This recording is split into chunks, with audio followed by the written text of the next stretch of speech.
Alright. Let's go. Alright, can y'all see this?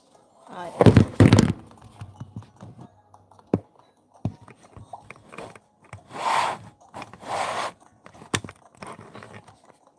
Alright.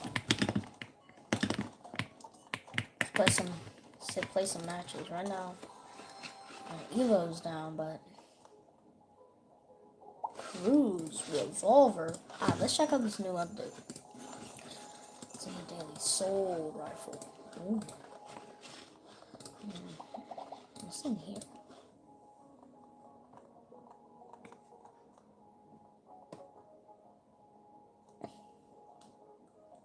Ooh, lifeguard. So I like that. Hazard sign. Shark. Minigun. Oh. Fizz bomb. Okay, bubble tar.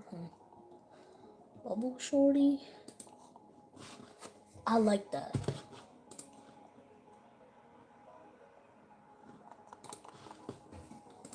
Hold up.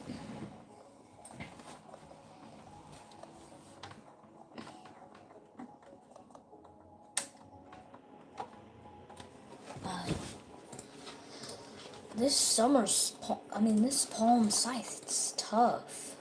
Pirate bundle. So where's the revolver? Cruise revolver.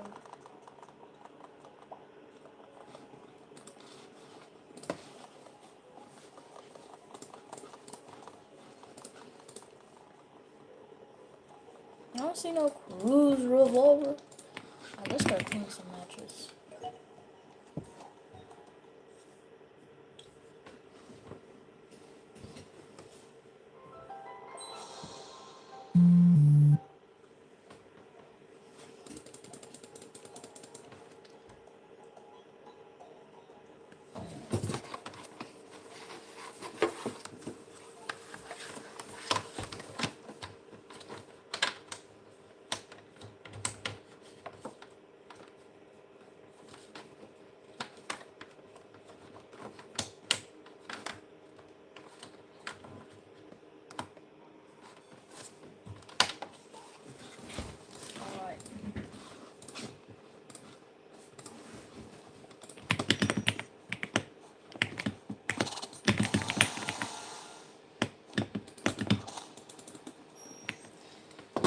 Yo, 250 FPS, let's go.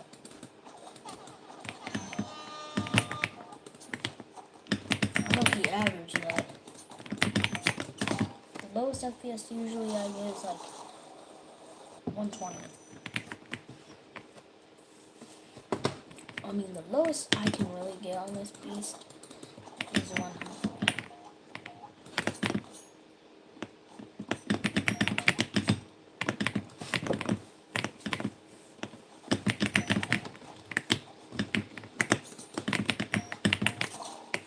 Ooh, this kid is good.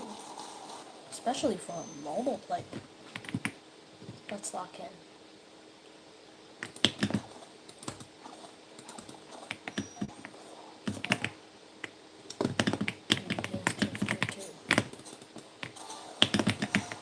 This whole save box is like unfair. Now tell me if this rap is tough.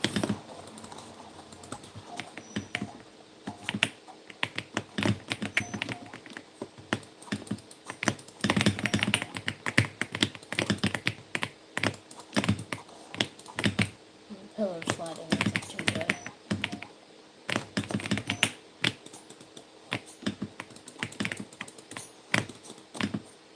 Did that not hit?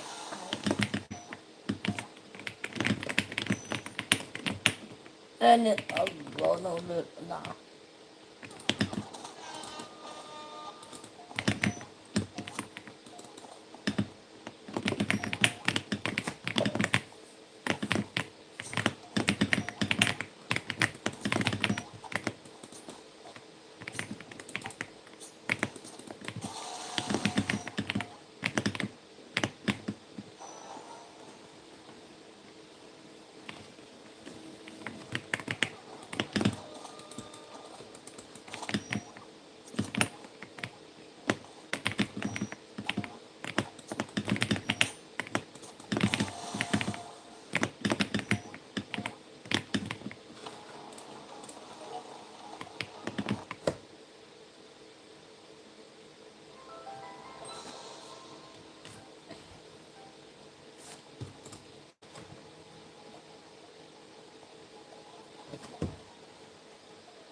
Oh, by the way, I might start playing Fortnite, so like, expect some Fortnite live streams.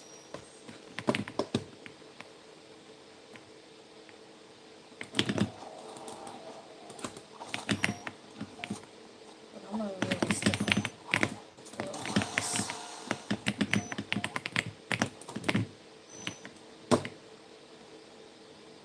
Might also start seeing some Valorant or Rocket League.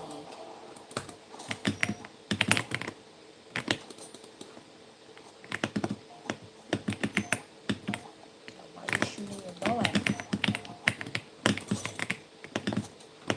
Bet this kid keeps shooting his bow at me. I'm gonna hit you with some toast, bro. Bro.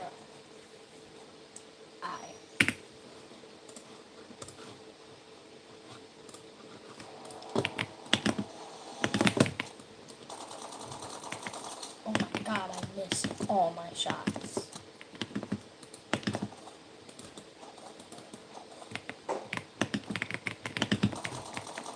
Oh my god, bro, I'm missing. I'm a missing person, bro. Oh my god. This kid is actually so annoying. Now he wants to use flare. Let me try with more.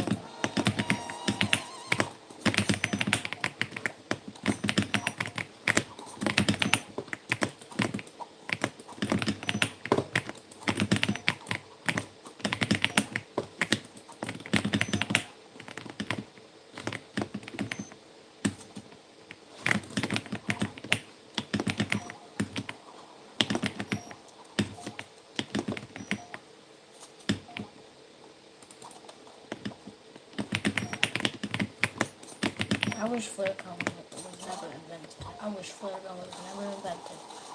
And you know what? I'm gonna rage bait him. I'm gonna rage bait him.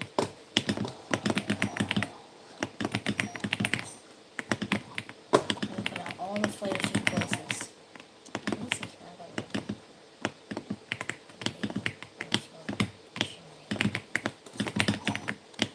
see. Put out the fire.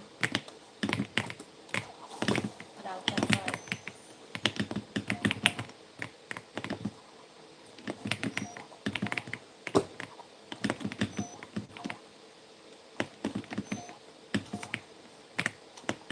No, bro. Such a weirdo. Why don't you just play by natural?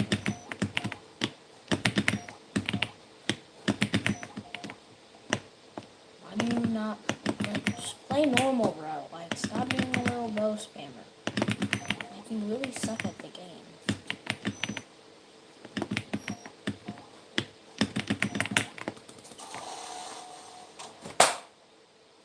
Yes, let's go.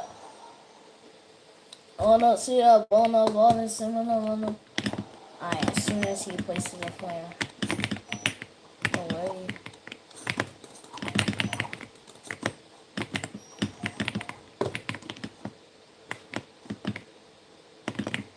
He has his flare out. Oh no, he had his flare out.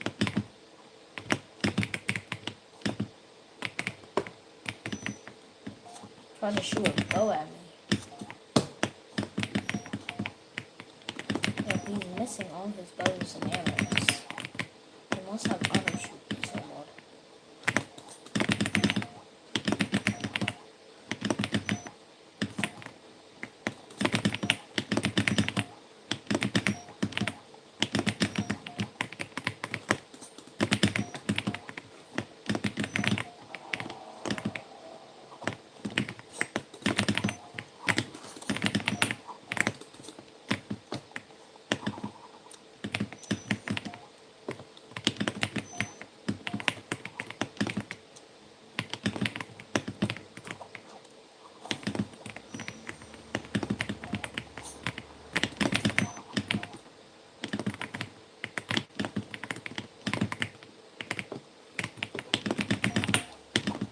Yep, that doesn't matter.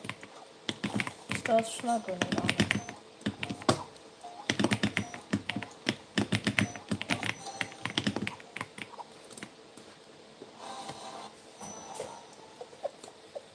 these smoke grenades, they come in handy.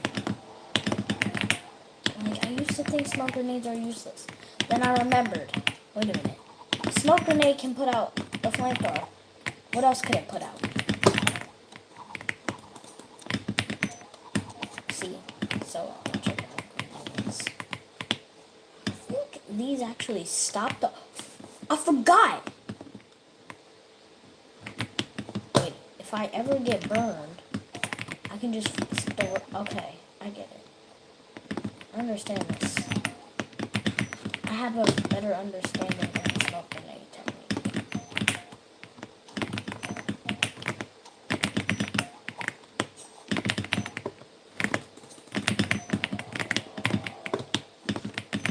Still has one more player.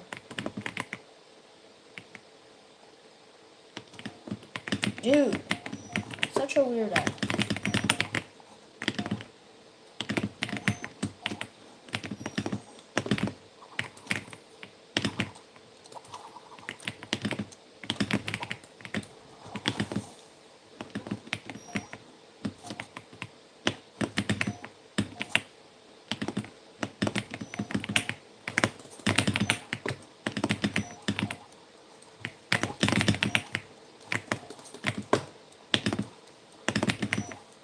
Bro, you're so weird.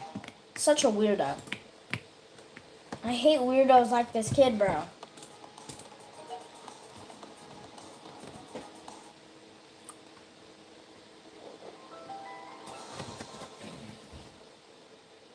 Oh, let's go.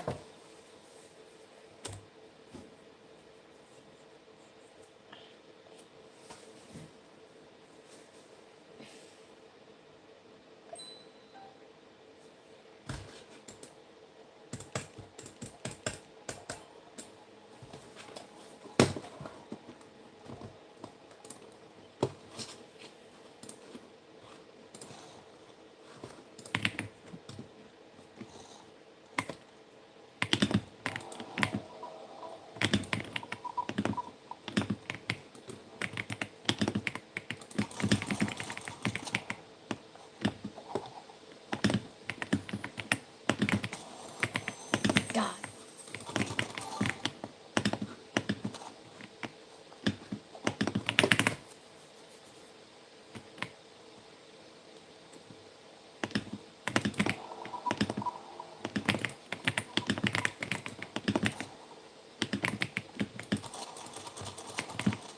Shoot. Bro.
are we gonna play? Crossbow. Crossbow. I have a skin for XO gun, by the way. I think I turned it off. We're gonna use a revolver. We're gonna, like, put a style. An old school style. But this is kind of old school. I don't know who I'm thinking I was with these flicks. Ooh! That was a pretty clean. You can't lie, that was pretty clean.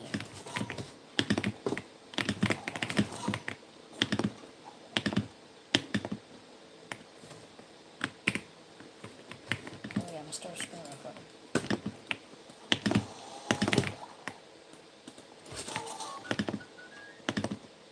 Oh, I headshotted him! That was a nasty flick. Nasty. W with crossbow.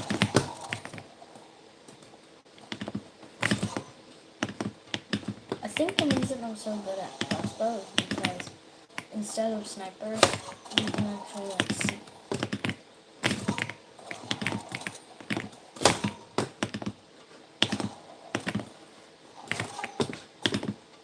Okay, where am I aiming?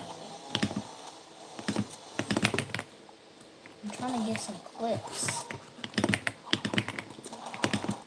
Dang it! He got lucky.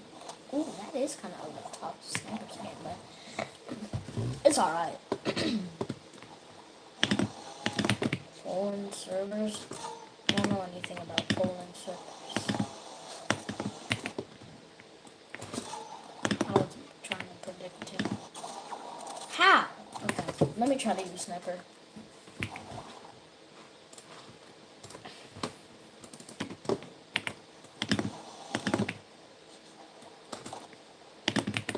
I don't know how that didn't hit, I swear. In my vision, I saw that as a clear heavy.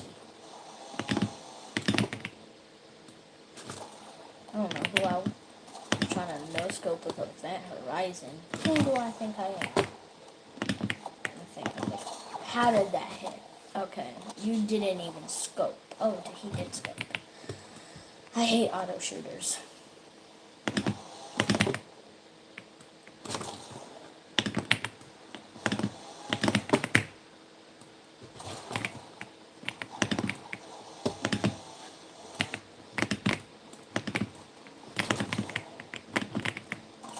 Yo, bro, these auto shooters.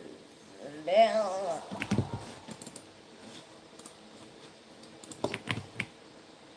Alright, let's see the clip. Or I'm gonna try to. Yo, bro. And he's at that rematch.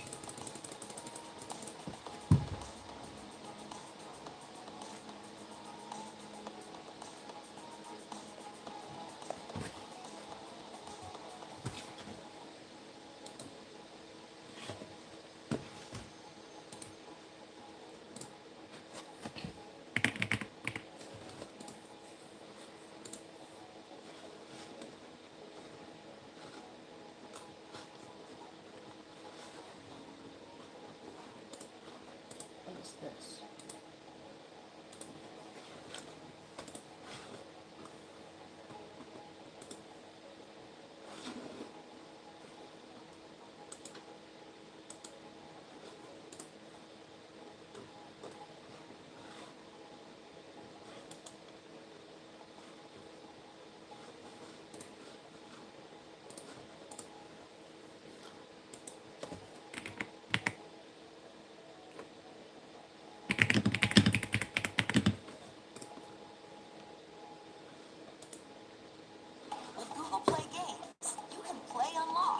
I don't care.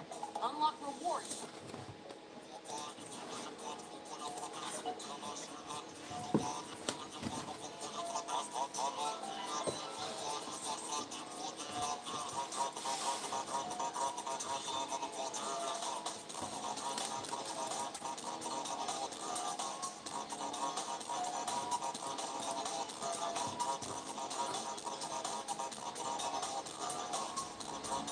Low-key good real sniper on this map. And knife.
second fastest one, probably. Probably like one of my fastest ones.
That was definitely my second 3 seconds. I wanna try to make it 2. I don't know how that didn't hit. No, I'm kidding. I guess you're not kidding. If that hit, I would be concerned about the pencil hitbox. I would be genuinely concerned. But that 3 second win, that 3 second win is tough.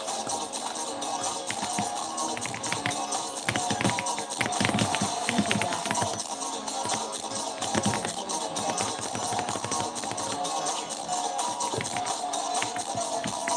It takes about 1 or 2 seconds to cycle down.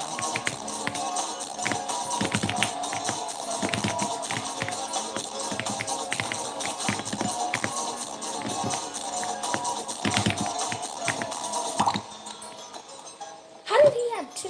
Is he using perma? No, since he started being weird, I'm gonna do that.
Yo, I hate people who use sex to run, bro. You running.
Minigun is kind of quicker, better, more stamina, so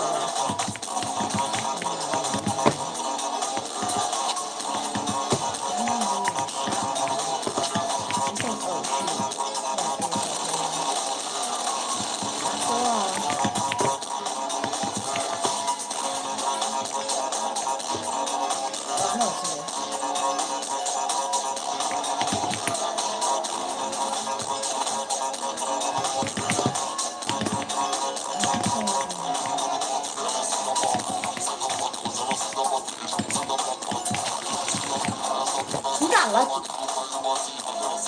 I'm sorry. I don't care about this kid. Oh, wait, I forgot how godly that thing is. What the hell? What's the burn damage? This is fine.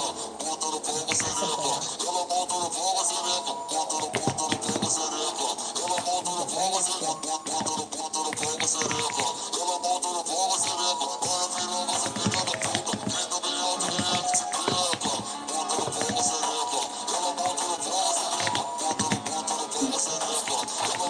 I love Katana for that. 14 MS King. I don't know why his auto shoot is set on. Yeah, bro, you're close. I'm gonna do this because he was being real weird.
Yo.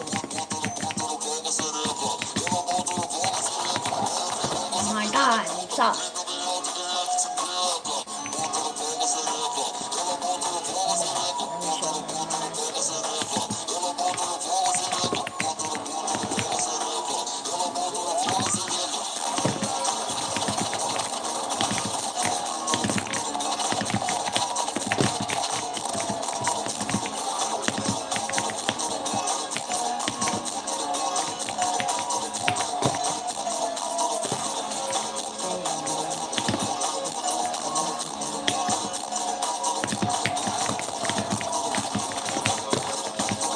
You want to use shotgun, huh? Now you want to use shotgun. Once you realize that was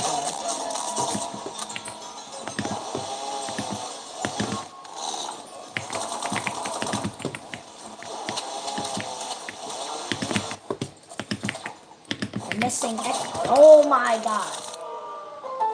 You seriously had to switch to shotgun. It's only as strong as what you're working with. This July 4th at You Lowe's, suck. get up to 45% off select major appliances and save up to an additional 25% off when you bundle select major appliances. Plus, save $50 on a select Pit Boss DX Smart Electric Smoker, now $249. Our best line is here at Lowe's. Oh my god. Supplies last. Selection varies by location. See Lowe's.com for more details. I'm done. I'm fully done.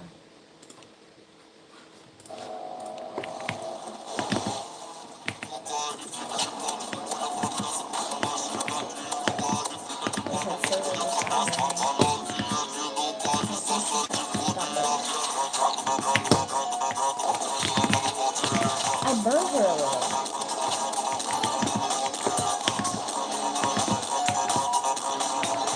Yeah.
These animals hate combination.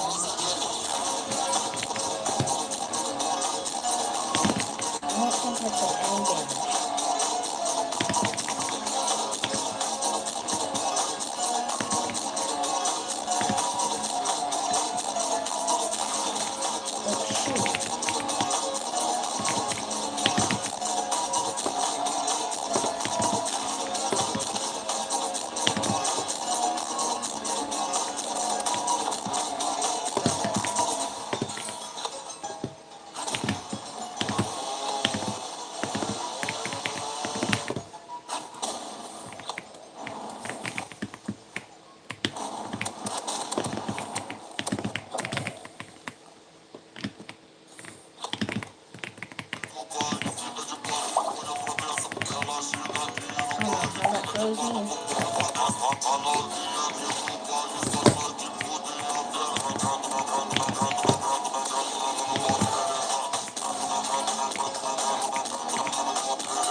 my god.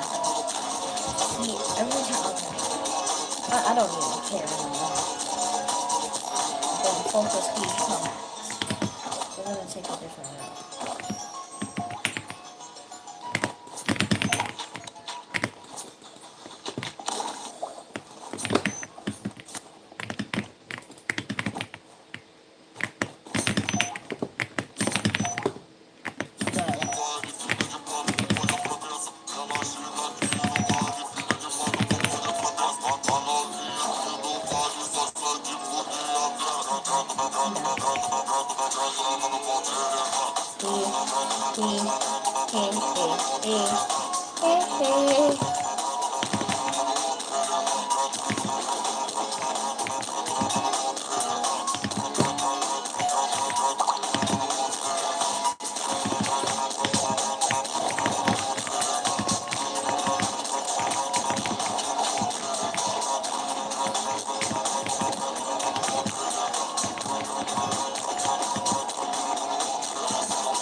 I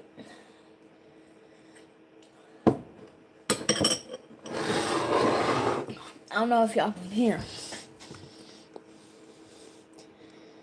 I was simply just letting my laptop cool down. It sure did cool down. Okay. Let's watch a Reddit story, y'all, to pass time. Because we still got... Oh, wait. No, I'm stupid. The time on this is so incorrect. Hold up. Oh, it's 10:38. Oh, it corrected itself. Okay, thank you, God. Alright. Let's watch a Reddit story while we wait. By the time the Reddit story's over... Here, right here. Let's go. The flight attendant gave me a strange list of rules. Wait. As I stepped on my flight, the flight attendant gave me a strange list of rules. The airport buzzed with the usual chaos of Friday evening departures. I'd been standing in the security line for 40 minutes, watching businessmen check their watches and families wrangle screaming toddlers. My flight to Seattle was supposed to be routine. 6 hours, a connecting flight, then home for my sister's wedding. I hadn't slept properly in 3 days, my eyes burning from staring at spreadsheets until 2 in the morning. The promotion at work had come with a price. Everything had a price. I shuffled toward gate B-17 with my carry-on dragging behind me, the wheels squeaking against the polished floor. My phone buzzed. Another email from my boss. I ignored it. The gate area was surprisingly empty for such a large flight. Maybe a dozen people scattered across the rows of seats, most of them absorbed in their phones or laptops. Nobody talked. Nobody made eye contact. I found that strange, but I was too exhausted to care. When they called for boarding, I was among the first to line up. The flight attendant at the gate was young, maybe mid-20s, with auburn hair pulled back so tightly it stretched her skin. Her smile seemed painted on, frozen in place like a mannequin's expression. She wore the standard uniform, navy blue with a red scarf, but something about her seemed off. Her movements were too precise, too calculated. When I handed her my boarding pass, her fingers felt ice cold as they brushed against mine. She scanned the pass without looking at the screen, her eyes locked on my face the entire time. "Mr. Garrett," she said, though I hadn't introduced myself. "You're in seat 14C, middle of the cabin." Her smile widened impossibly further. "I have something for you." She reached into a leather folder and pulled out a folded piece of paper. Not the usual safety card or advertisement. This was different. Cream-colored paper, the kind you'd use for a formal letter, folded precisely into thirds. "What is this?" I asked, taking the paper. She leaned closer, her breath cold against my ear. "Read it once you're seated. Don't show anyone else. Don't ask questions. Just follow the rules." Before I could respond, she straightened up and called for the next passenger, her voice suddenly bright and cheerful. I stood there for a moment, confused, before another attendant ushered me down the jet bridge. The paper felt heavier than it should have, like it contained more than just ink and pulp. My heart rate picked up. Something primitive in my brain was screaming at me to turn around, to walk away, to miss this flight. But logic prevailed. I'd paid for this ticket. My sister was getting married. I couldn't let some weird flight attendant spook me with a piece of paper. The plane's interior was dimly lit, the overhead lights casting yellow shadows across empty seats. The cabin smelled wrong. Not the usual mix of recycled air and cleaning chemicals, but something organic, metallic, like blood and copper. I found seat 14C and shoved my bag into the overhead compartment. The seats around me were empty. The entire middle section seemed deserted, actually, which was bizarre for a flight that was supposedly fully booked according to the gate agent. I settled into the middle seat, the armrests digging into my sides, and pulled out the folded paper. My hands were shaking. Why were my hands shaking? I unfolded it carefully. The handwriting was rushed, almost frantic, written in black ink that had bled through the paper in some places. Whoever wrote this had pressed down hard, desperate to make sure every word was legible. The title at the top made my stomach drop. "Survival Rules for Flight 237. Read carefully. Your life depends on it." I almost laughed. This had to be a prank, some elaborate joke for a YouTube channel or a hidden camera show. I glanced around for cameras but saw nothing. The other passengers were boarding now, filing past me without a glance. Rule 1. Check the time on your phone immediately after reading this. All subsequent rules are time-based. You have approximately 4 hours until landing. Do not deviate from the timeline. I checked my phone out of curiosity. 9:47 p.m. The departure time matched my ticket. Fine. I'd play along. Rule 2. During the first hour, 9:47 p.m. My bad if you hear my Doritos crunch. I'll open them and then I'll play.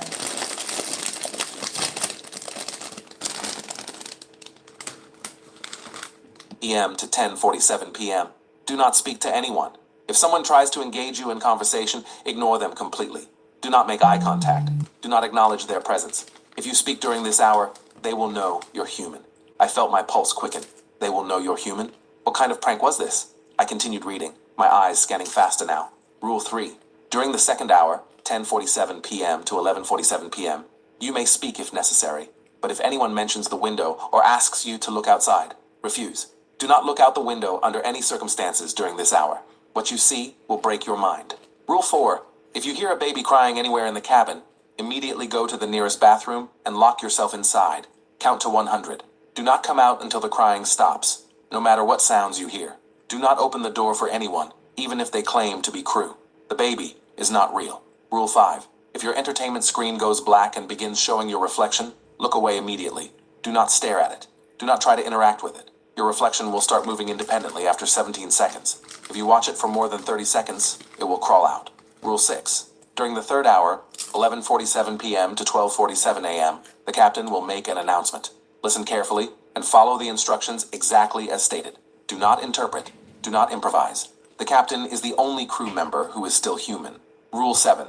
During the fourth hour, 12:47 a.m. to 1:47 a.m., do not remain in your seat.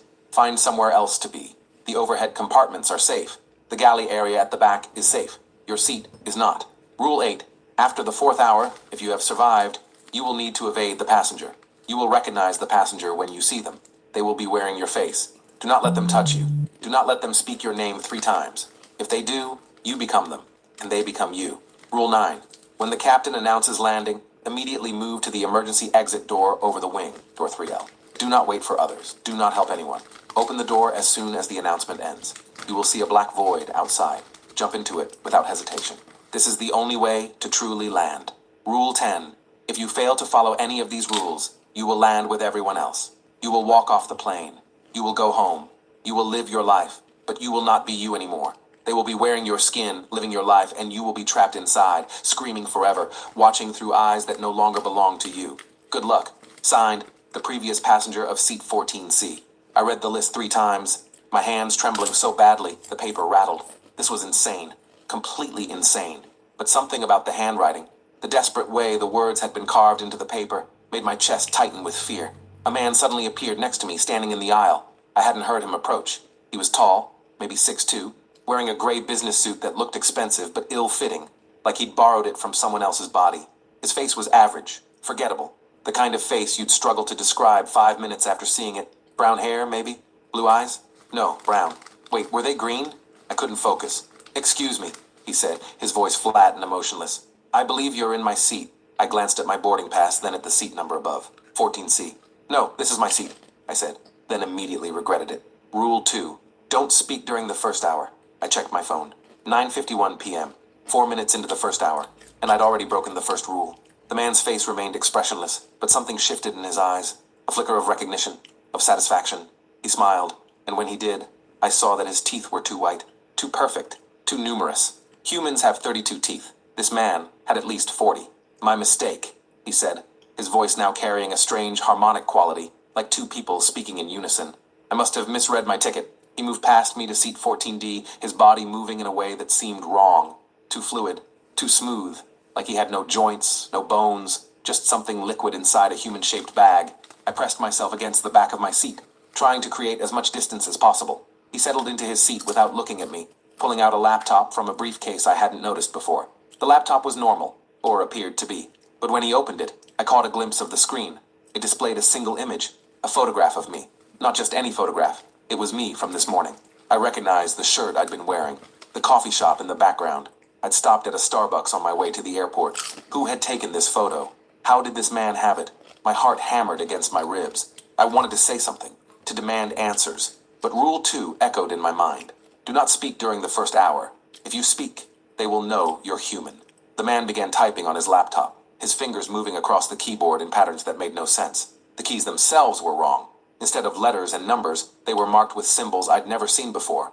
Geometric shapes that hurt to look at, that seemed to shift and writhe when I tried to focus on them. I tore my eyes away and stared straight ahead. The plane was nearly full now.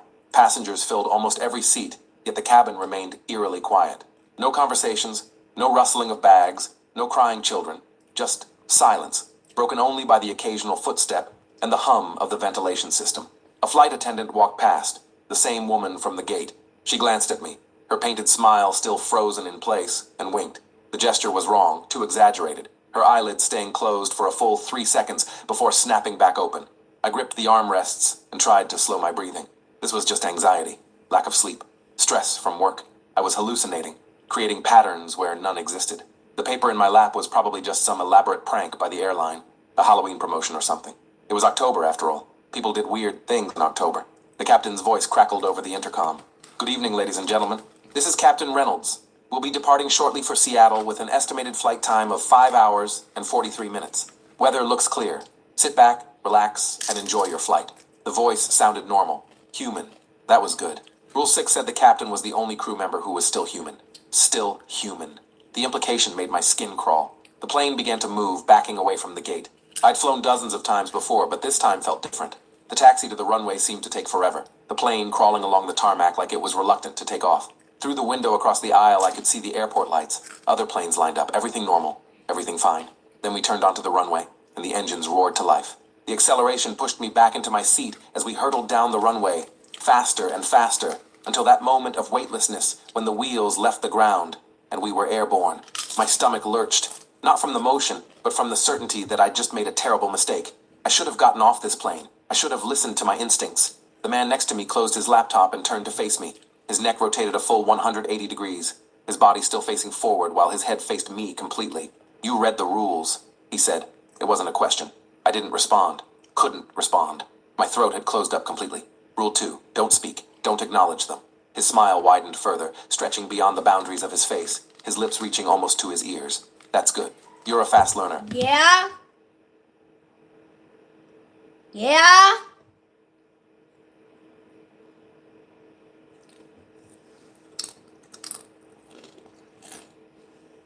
The last person in your seat, they spoke immediately, kept speaking, asking questions, demanding answers. He paused, his head tilting at an angle that would have broken a human neck. They didn't make it past the first hour. I stared straight ahead, my fingernails digging into the armrests so hard I felt them crack. The man's head slowly rotated back to face forward, the movement accompanied by a wet, grinding sound. He reopened his laptop and resumed typing.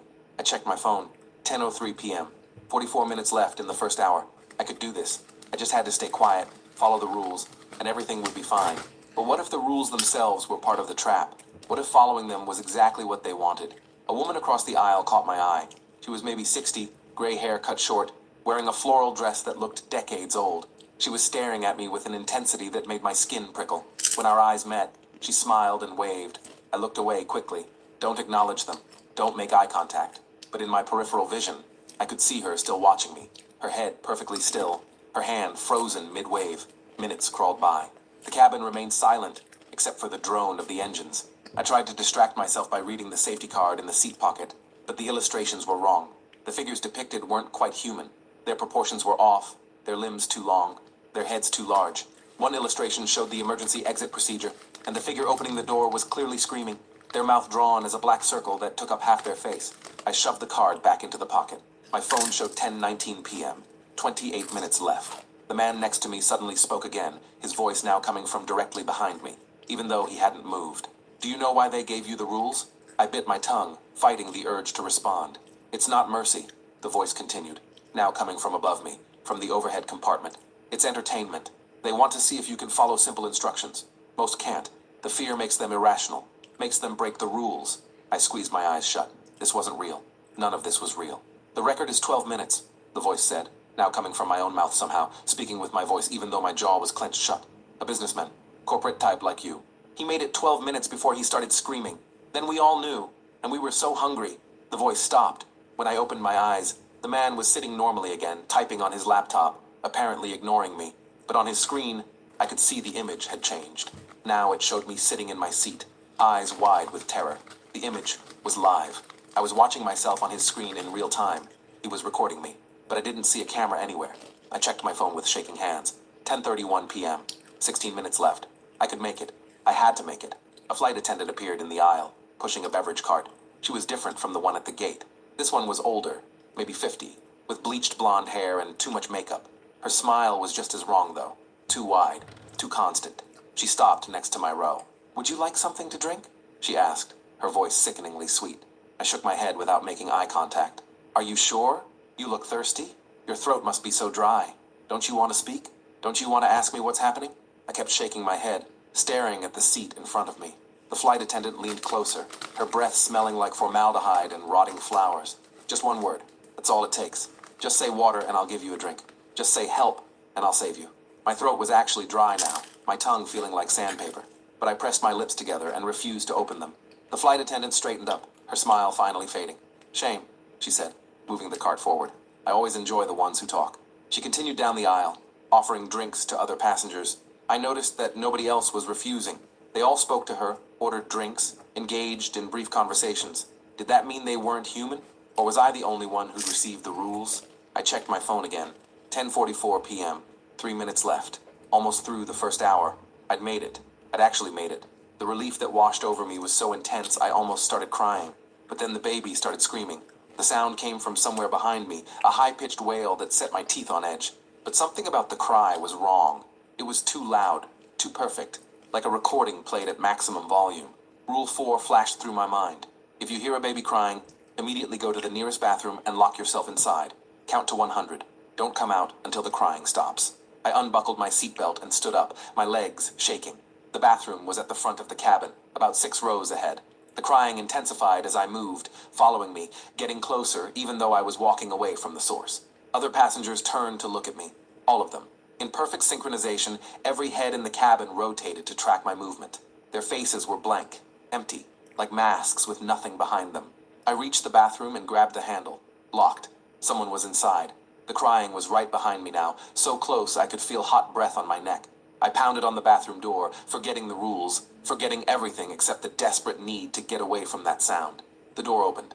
The man inside was naked, his skin gray and mottled. He smiled at me with too many teeth and stepped aside. I threw myself into the tiny bathroom and slammed the door, locking it with trembling fingers. The crying stopped instantly. Silence. Complete, absolute silence. I leaned against the sink, gasping for breath, my heart racing so fast I thought it might explode. Then I remembered. Count to 100. I started counting in my head, forcing myself to breathe slowly. 1, 2, 3. Something scratched at the door, long scraping sounds like fingernails on metal. 4, 5, 6. A voice spoke from the other side. My voice. "Let me in. I'm you. I've always been you. You've been me this whole time. Don't you understand? There is no difference. There has never been a difference." 7, 8, 9. The scratching intensified, joined by what sounded like chewing. Something was eating the door. 10, 11, 12. I could see the metal beginning to buckle, to bend inward. Whatever was outside was incredibly strong. 20, 21, 22. The lights in the bathroom flickered.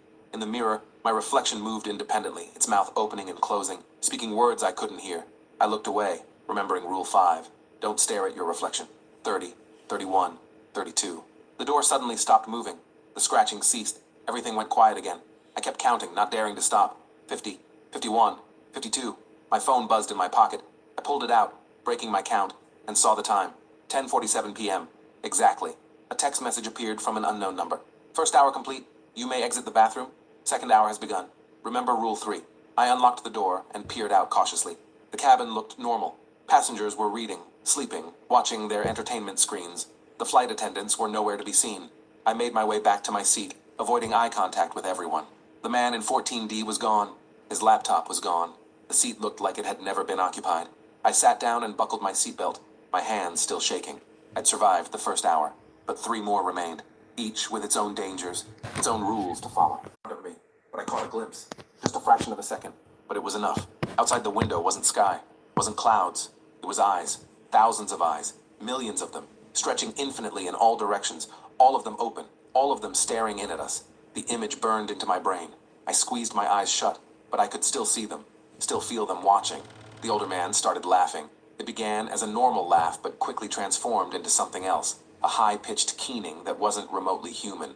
Other passengers joined in, their laughter creating a discordant symphony that made my ears ring.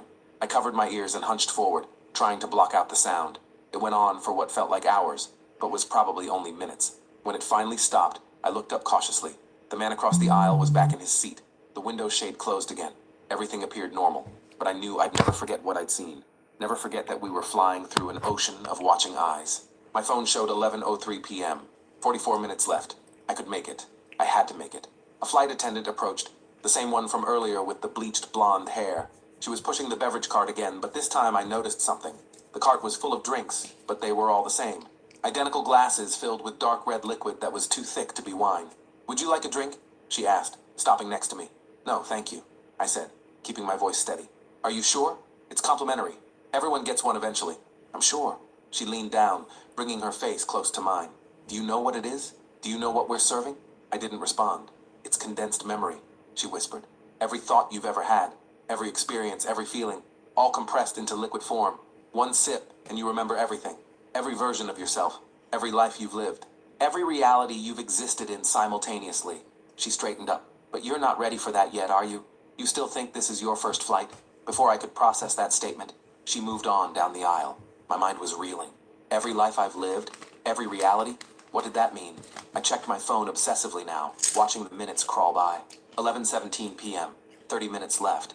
The cabin lights suddenly dimmed, shifting to a soft blue glow that made everyone look corpse-like. The entertainment screens flickered to life simultaneously, all showing the same thing. A video of the plane from outside, shot from impossible angles. The camera perspective moved around the aircraft, showing it suspended in that void of eyes, mechanical and fragile and completely alone. Then the camera zoomed in on the windows, moving from one to another, showing the passengers inside. Most were sleeping, their faces slack and empty. A few were awake, staring at their screens with expressions of absolute horror. The camera stopped at my window. At me. I was staring at myself on every screen in the cabin, watching my own face go pale as I realized what this meant. The video was live. Something was outside right now, filming. I looked at my entertainment screen. It was off, dark, showing nothing but my reflection. Then my reflection blinked. I hadn't blinked. Rule 5 crashed into my consciousness. If your entertainment screen goes black and shows your reflection, look away immediately. Your reflection will start moving independently after 17 seconds. If you watch for more than 30 seconds, it will crawl out. I've been staring for maybe 10 seconds. I tore my eyes away and focused on the seat back instead, but I could see the screen in my peripheral vision. My reflection was moving now, tilting its head, raising its hand to press against the inside of the screen like someone trapped behind glass. I counted in my head.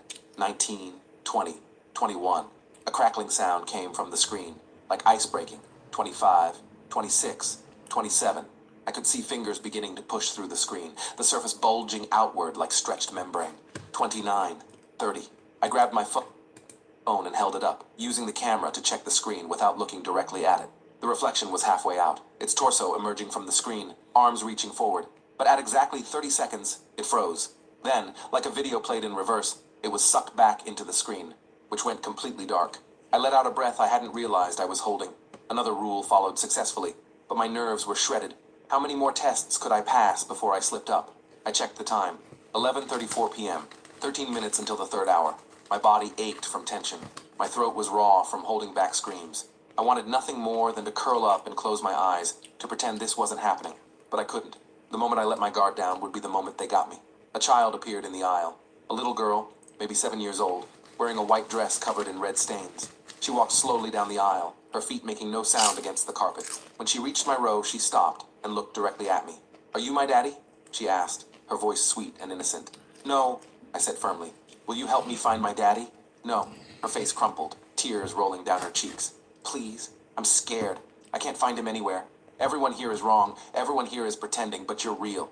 I can tell you're real. Please help me." Every instinct screamed at me to comfort this child, to help her. But I thought of Rule 4. The baby is not real. If a child could be fake, so could this girl. "I can't help you," I said, my voice cracking. "I'm sorry." She stared at me for a long moment, tears still flowing. Then she smiled, and her teeth were all black, rotted, and broken. "You're smart," she said in a completely different voice, deep and masculine. "Smarter than most. That will make it so much sweeter when you finally break." She turned and walked away, her body shifting with each step, growing taller, more angular, until she didn't resemble a child at all anymore. I checked my phone with shaking hands. 11:47 p.m. The third hour was beginning. Rule 6. During the third hour, the captain will make an announcement. Listen carefully and follow the instructions exactly. Don't interpret. Don't improvise. I waited, every muscle in my body tense. The intercom crackled to life. "Good evening, passengers." Captain Reynolds' voice, but something was different. He sounded strained, frightened. "I need everyone to listen very carefully to what I'm about to say. In exactly 3 minutes, the cabin pressure will drop. Do not put on the oxygen masks. I repeat, do not put on the oxygen masks. They are not filled with oxygen. A pause. Heavy breathing. When the pressure drops, stay in your seat. Do not move. Do not stand. Do not try to help others. Close your eyes and count to 100. If you open your eyes before you reach 100, you will see them in their true forms, and that sight will destroy your sanity. Another pause, longer this time. After you finish counting, the pressure will normalize. The person sitting next to you will have changed. Do not acknowledge this. Do not comment on it. Pretend everything is normal. This is critical. If you acknowledge the change, you will take their place, and they will take yours. The captain's voice broke. I'm sorry. I'm so sorry. I didn't know what I was signing up for. I thought it was just a job. I thought... The intercom cut off with a sharp click. The cabin lights turned red. A warning alarm began to blare. I gripped my armrests and closed my eyes, beginning to count. 1, 2, 3. The pressure change was immediate and violent. My ears popped painfully. The air felt thin, too thin, like trying to breathe at the top of a mountain. 10, 11, 12. I heard the oxygen masks drop from the overhead compartments. The sound of plastic rattling against metal. 20, 21, 22. Someone screamed. A raw, primal sound of absolute terror. Then another scream. And another. Soon the entire cabin was filled with screaming.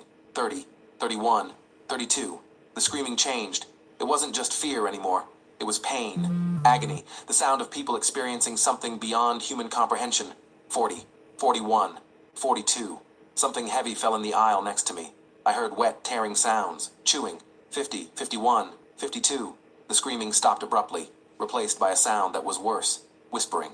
Thousands of voices whispering in unison, saying words I couldn't understand in a language that predated human speech. 60, 61, 62. Something touched my hand. Fingers, cold and slick, wrapping around mine. I kept my eyes closed, kept counting. 70, 71, 72. The fingers tightened, nails digging into my skin, drawing blood. But I didn't react, didn't open my eyes. 80, 81, 82. A voice whispered directly in my ear. Open your eyes, just a peek, just 1 second. Don't you want to know what's really happening?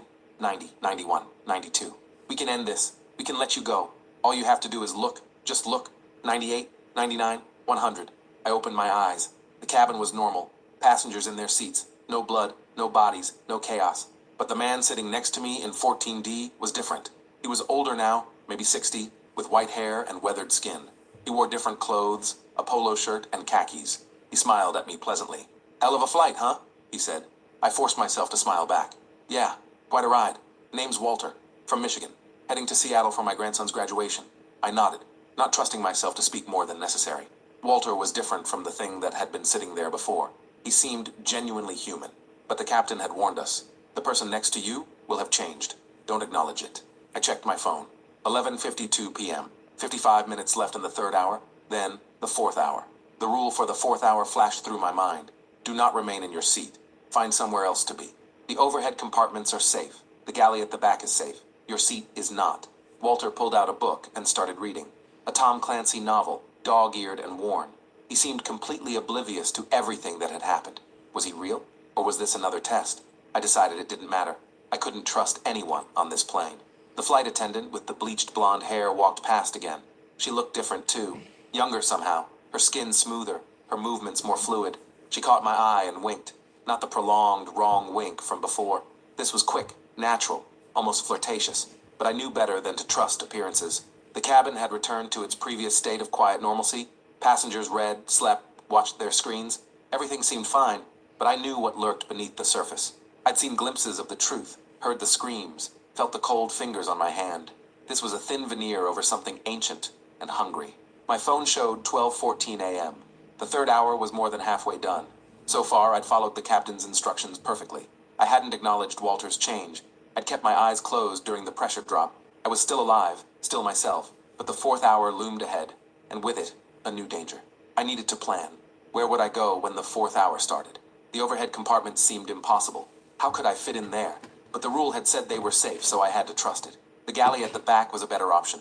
I could claim I needed to stretch my legs, needed to walk around.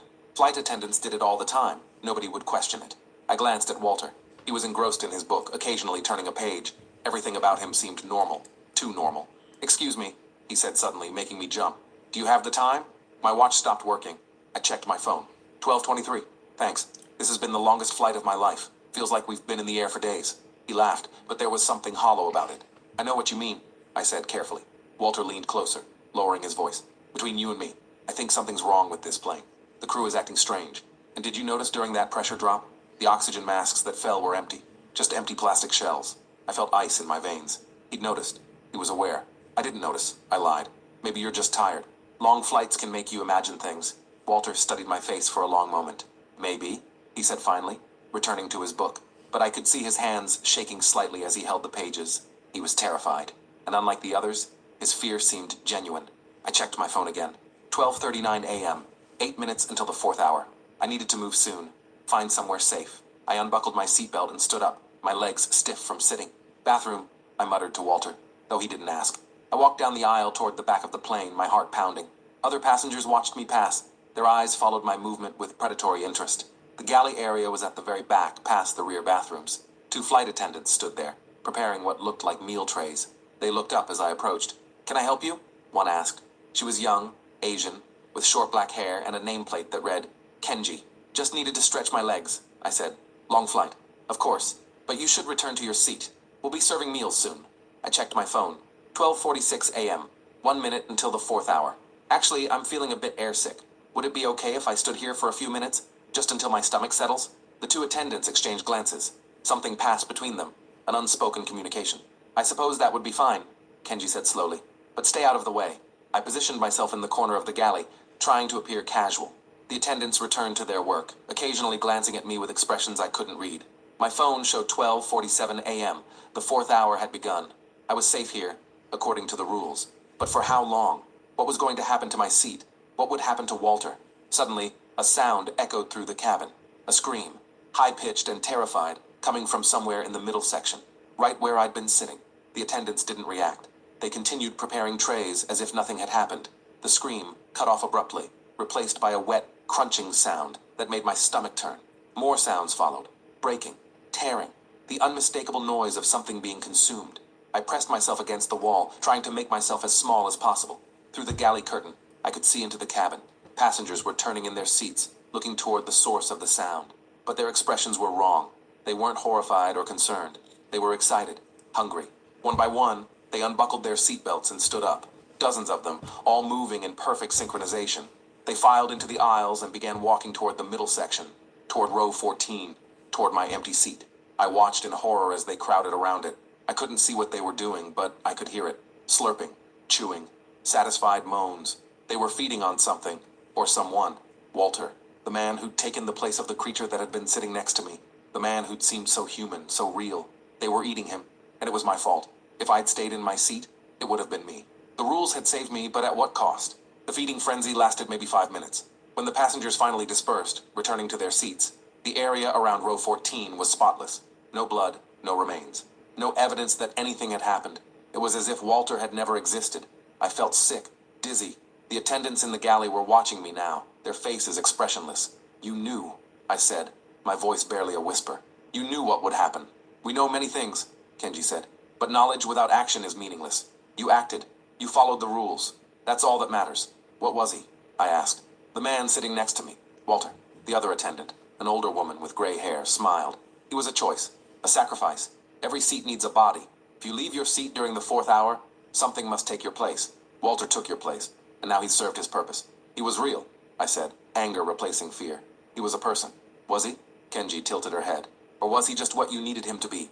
A convenient replacement, a placeholder. We create what we need in the moment, and then we consume it. That's the nature of this flight. That's the nature of everything." I wanted to argue, to rage against the casual cruelty of it all. But what would be the point? These weren't people. They were something else, something that wore humanity, like a costume. My phone showed 1:03 a.m., 44 minutes left in the 4th hour. Then Rule 8 would apply. After the 4th hour, you will need to evade the passenger. You will recognize the passenger when you see them. They will be wearing your face. The thought made my blood run cold. Something wearing my face. Something that would chase me. I needed a plan. The galley offered limited protection. It was open, visible. If something was hunting me, I'd be exposed. But where else could I go? The overhead compartments. The rule had said they were safe. But how could I possibly climb into one? They were small, cramped, meant for luggage. As if reading my thoughts, Kenji spoke. "The compartments expand," she said, "when you need them to. Time and space are flexible here. Surely you've realized that by now." I had realized it, though I'd been trying not to think about it. The flight was supposed to be 6 hours, but it felt like we'd been in the air for days. The cabin seemed to stretch and contract, distances changing based on some logic I couldn't comprehend. How do I survive the rest of the flight? I asked. Kenji shrugged.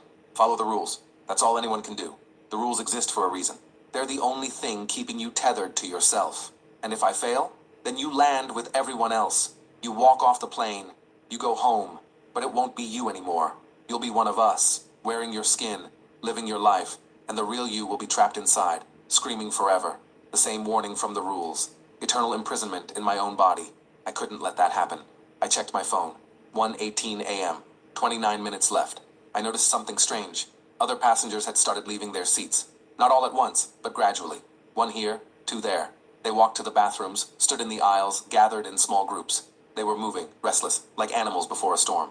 The 4th hour, the gray-haired attendant said. It makes everyone nervous, even us. The transition is always difficult. Transition to what? To the final stage. The hunt, the choosing, the becoming. She smiled, and for a moment, her face flickered, showing something underneath. Something with too many eyes and mouths where mouths shouldn't be. I looked away quickly. My phone showed 1:29 a.m., 18 minutes left. The cabin lights flickered. Once, twice, then they stabilized. But the color was different. Less blue, more purple. Ultraviolet almost. In that strange light, I could see things I hadn't noticed before. Writing on the walls, symbols carved into every surface. Handprints on the ceiling, hundreds of them, overlapping. And faces. Faces pressed against the windows from outside, their features distorted, mouths open in silent screams. Don't look too closely, Kenji warned. That light shows the truth. Most people can't handle the truth. I focused on my phone instead. 1:35 a.m., 12 minutes left. The passengers were moving more frantically now. They weren't pretending anymore. They climbed over seats, crawled on the ceiling, moved in ways that defied physics.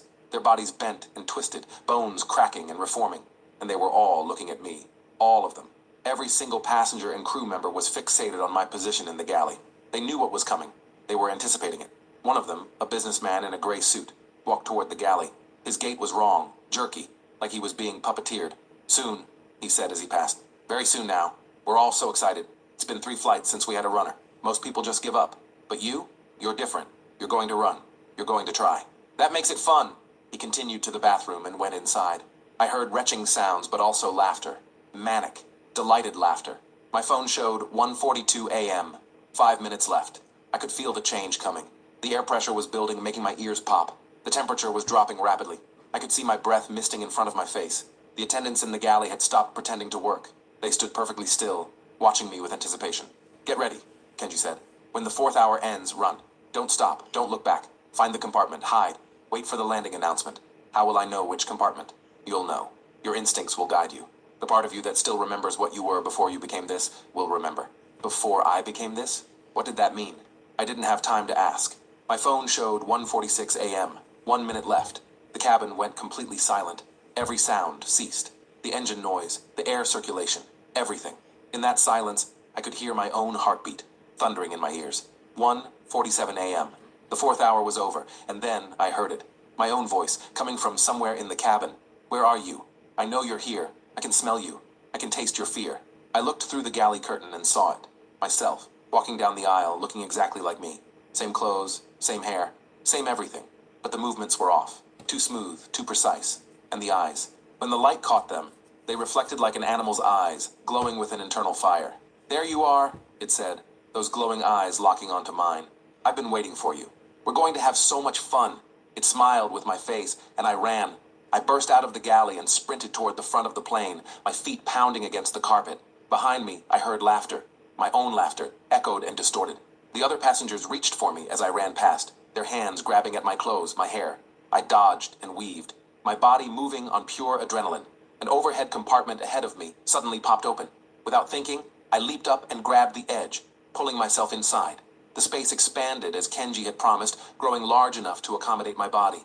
I pulled the door closed behind me and held my breath. The compartment was dark and cramped, filled with luggage and personal items, but it felt safe, protected. I could hear footsteps in the aisle below, my doppelganger, searching. Come out, wherever you are, it sang in my voice. You can't hide forever. Eventually you'll get tired. You'll make a mistake, and I'll be waiting. The footsteps paused right below my compartment. I know you're close. I can feel you. We're connected, you and I. Two sides of the same coin. When you become me, you'll understand. You'll see how much better it is on this side. No fear, no pain, no doubt.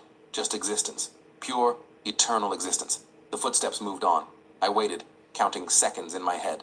5 minutes passed, then 10. The cabin below had returned to its eerie quiet.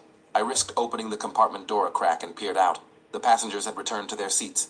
Everything looked normal again, but I knew better. I knew what lurked beneath that false normalcy. My phone showed 2:03 a.m. I'd survived past the 4th hour. Now I just needed to wait for the landing announcement. How much longer? An hour? 2? The original flight time was supposed to be 6 hours total. We departed at 9:47 p.m., which meant landing at approximately 3:47 a.m. I had less than 2 hours left. I could do this. I could survive. But staying in the overhead compartment for 2 hours seemed impossible. My legs were already cramping. My back ached, and the air was thin, making it hard to breathe. I needed to stay alert, stay ready. The moment I heard the landing announcement, I'd need to move fast. Get to the emergency exit. Open the door. Jump into the void. The instructions seemed insane. But after everything I'd experienced, I believed them. This wasn't a normal flight. Normal rules didn't apply. Time passed slowly. I tried to track it on my phone, but the display kept glitching, showing impossible times. 2:47 a.m., then 1:33 a.m., then 4:12 a.m., then back to 2:47 a.m. Eventually, I gave up and just waited. I heard movement below occasionally.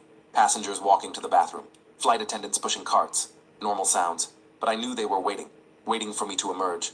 Waiting for their chance. My muscles screamed in protest. I shifted position carefully, trying not to make noise. Something in the compartment jabbed into my ribs. A suitcase corner. I was about to move it when I noticed something written on the suitcase. Scratched into the hard shell with something sharp. A message. I survived 6 flights. You can too. Trust the rules. Trust yourself. When you jump, don't close your eyes. You need to see the light. Follow the light home. David, October 2024. David, someone who'd been through this before.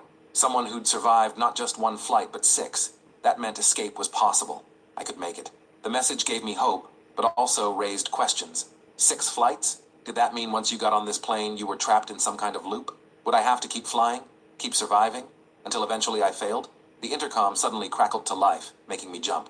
Ladies and gentlemen, this is Captain Reynolds. His voice sounded exhausted, defeated. We're beginning our descent into Seattle. We should be on the ground in approximately 15 minutes. Please return to your seats and fasten your seatbelts. This was it. The landing announcement. Time to move. I pushed open the overhead compartment door and dropped down into the aisle. Every passenger's head swiveled toward me in perfect unison. Their faces were blank, emotionless, but their eyes blazed with hunger. I ran toward the emergency exit over the wing, door 3L, according to the rules. Other passengers stood up, blocking the aisle. I pushed through them, their hands grabbing at me, cold and strong. Someone seized my jacket. I shrugged out of it and kept running. Another grabbed my arm. I yanked free, feeling nails rake across my skin. The emergency exit was just ahead, but standing in front of it was my doppelganger. Going somewhere? It asked with my voice. My face twisted into a cruel smile. I didn't slow down. I charged straight at it. At the last second, I dropped and slid across the floor, passing between its legs. I popped up behind it and reached for the emergency exit handle. The doppelganger spun around impossibly fast and grabbed my wrist. Its grip was like iron. You're not leaving, it hissed. You're mine. You've always been mine. Every version of you across every reality. I've claimed them all, and now I'm claiming you. I brought my knee up hard into its stomach. It didn't flinch, didn't even seem to feel it, but the surprise of the attack made it loosen its grip slightly. I twisted free and yanked the emergency exit handle. An alarm blared. Warning lights flashed. The door swung open, and instead of the night sky or the ground rushing up, there was only void. Pure, absolute blackness. No stars, no light, nothing. Jump! Captain Reynolds' voice came over the intercom. Jump now! Don't hesitate! My doppelganger lunged at me. I jumped. The void swallowed me instantly. No sensation of falling, no wind, no sound. Just darkness, pressing in from all sides. I couldn't breathe, couldn't think, couldn't exist. Then I saw it, a pinpoint of light in the distance. David's message. Follow the light home. I swam toward it, though I had no body to swim with. The light grew larger, brighter, until it was blinding, and then I was through. I gasped, sucking in air, my lungs burning. I was lying on cold concrete, airport terminal floor. People were walking past, wheeling luggage, talking on phones. Normal people, living normal lives. I looked up at the departures board. Seattle-Tacoma International Airport, 6:23 a.m. I'd made it. I'd survived. My phone buzzed. A text from an unknown number. Congratulations on completing Flight 237. Your next flight is in 3 days. Gate C12. You cannot refuse. You cannot run. See you soon. Management. I stared at the message, my blood turning to ice. 6 flights, David's message had said. I'd only completed 1. 5 more to go. 5 more nights of horror. 5 more chances to fail. And if I succeeded, what then? Freedom? Or something worse? I didn't know. But as I stood up and walked through the airport, I felt them watching. The other passengers from Flight 237, they were everywhere. Working security, serving coffee, cleaning floors, all wearing human faces, all waiting. This wasn't over, it had only just begun. Thanks for watching till the end. Make sure to subscribe and like to not miss the next story. Yup. That was genuinely insane. Alright, let's check out on rivals. Dang, that's insane. Like wearing their faces? Yo, I'm gonna turn on the light after that. God.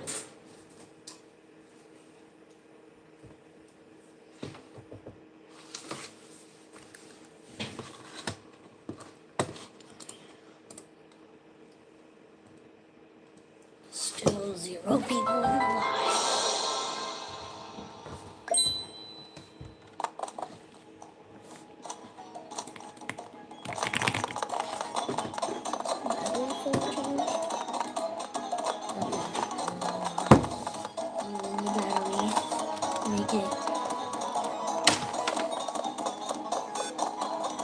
It instantly had an FPS drop. Holy. Okay, so basically, if you didn't know, it's not because of like my PC's power. It's like if it's not plugged in, it doesn't overclock. How long until the update? 33 minutes. Alright. I'm gonna take a break.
What's up, y'all? Hold up, I'm gonna be right back.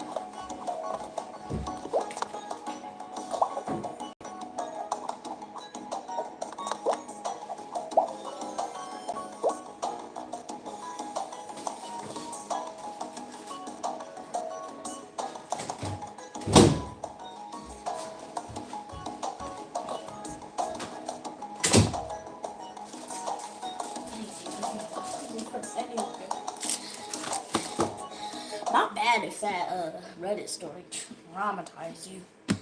Kinda did me. They found it traumatized me. I shut every door and turned on two lights. Alright, y'all. Why does my room low-key look like the bathrooms? The heck? Oh, that's because of my monitor.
Dang it.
Where did you come from? Okay, I know what I'm doing.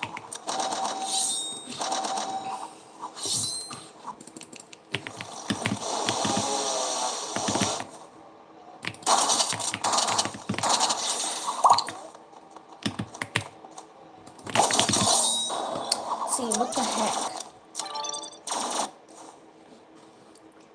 What's a weapon that can push?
Bro, he saw me. No. No, no, no. I'm kidding.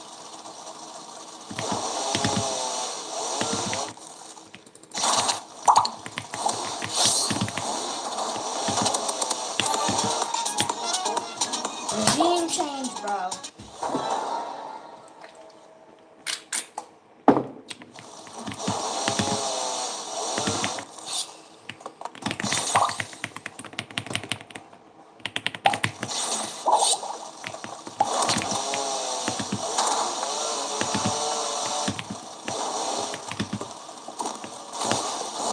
My God.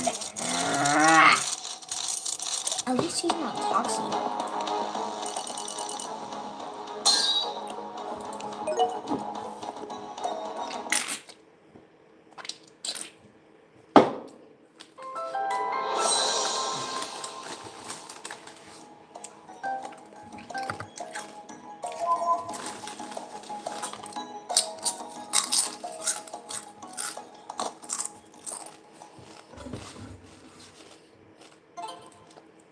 Let's go.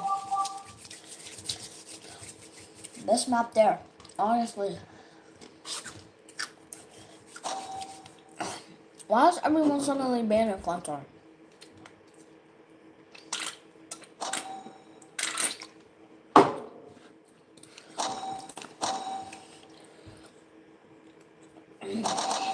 Okay.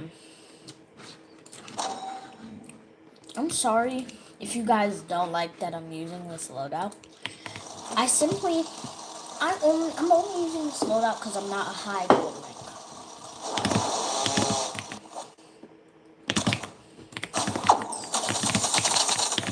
The highest rank I've ever been was gold 2. So I'm not that good in ranked. Wait, what is he using?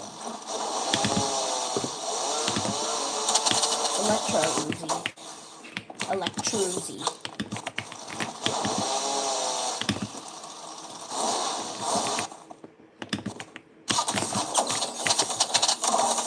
Bro, you got lucky.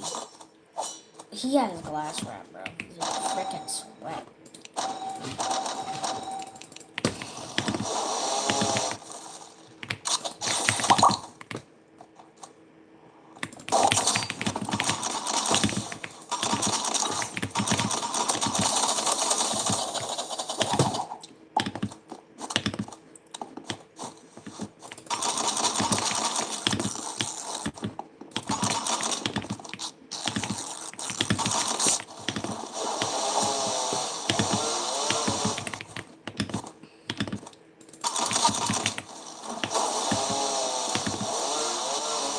Yo, bro.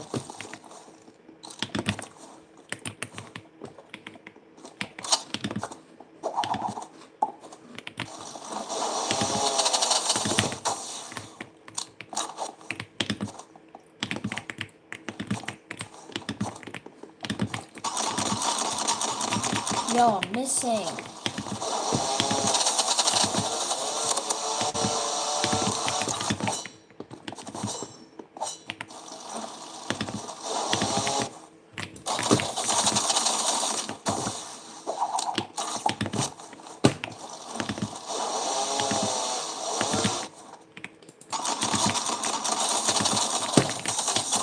Oh, God.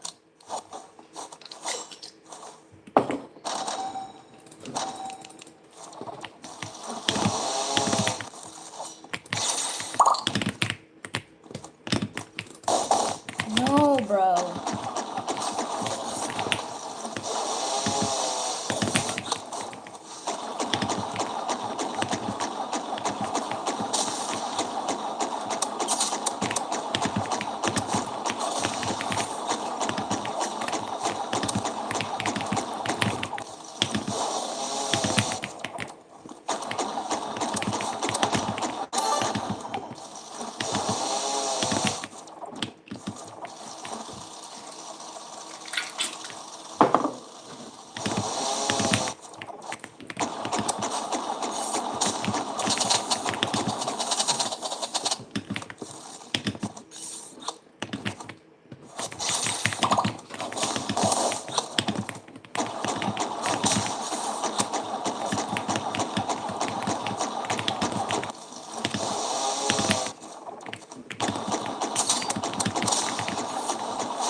Yo!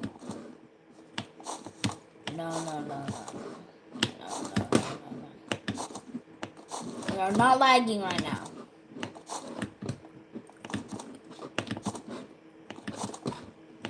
No.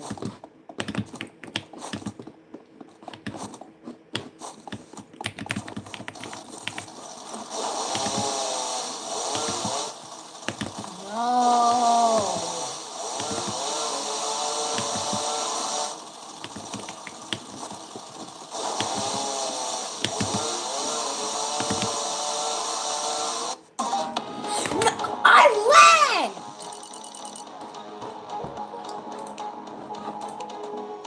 Bro, no.